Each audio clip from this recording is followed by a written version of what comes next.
ஒரு சின்ன பூத்திரியில் ஒளி சிந்தும் ராத்திரியில் இந்த மெத்தை மேலிளம் தத்தை போல் புது வித்தை காட்டிடவா. ஒரு ஜன்னல் அங்கிருக்கு தென்றல் எட்டி பார்ப்பதற்கு, அதை மூடாமல் தாழ் போடாமல் என்னை தொட்டு தீண்டுவதா.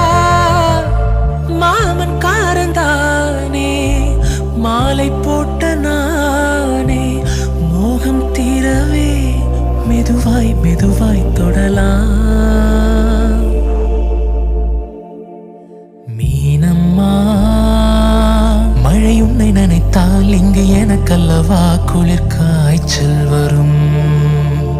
அம்மம்மா வெயில் உன்னை அடித்தால் இங்கு எனக்கல்லவா உடல் வேர்த்து விடும்.